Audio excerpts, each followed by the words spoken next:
It's a beautiful day here in Middle Tennessee, middle of February. I'm out here working on the coop and I thought I'd give you all an update.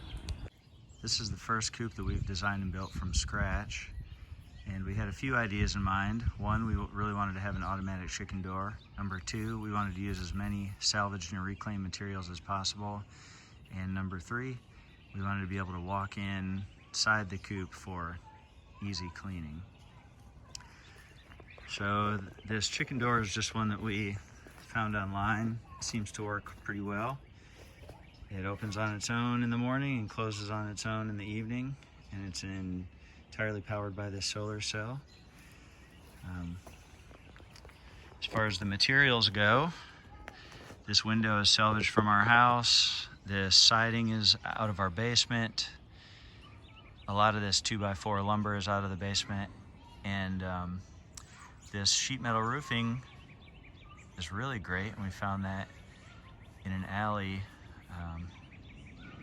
and just picked that up for free. Let's talk design elements. We've got a single pitched roof that makes it easy to build and easy to add in some water collection on the downhill side. We wanted to have a dry shed type area for tool storage, maybe feed storage in the future, and a place where the chickens can get a nice dry dust bath. They can also go up underneath the coop as well.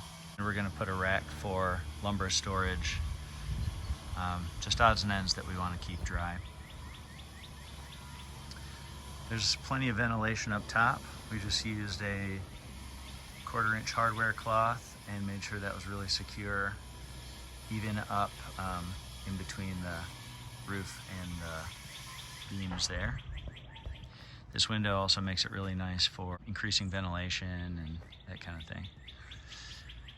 Ideally, we would have used locust or cedar or something that would last a long time without paint.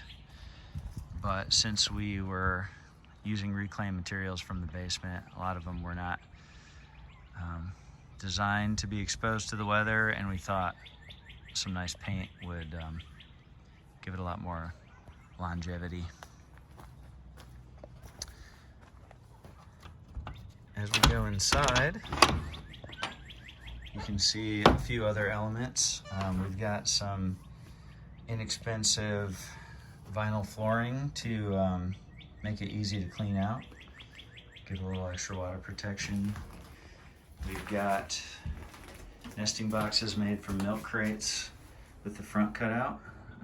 The chickens seem to like those just fine. For the roosting bars, we're just using 2x4s. I've heard it's a good idea to sit them flat.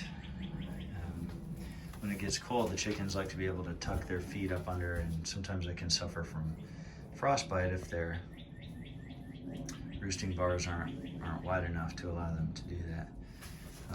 Another note I'll make is in our last coop, the roosting bars were, I guess, perpendicular to the door, running the long way, so it was hard to check and see how many chickens were in there if you were doing a head count at night.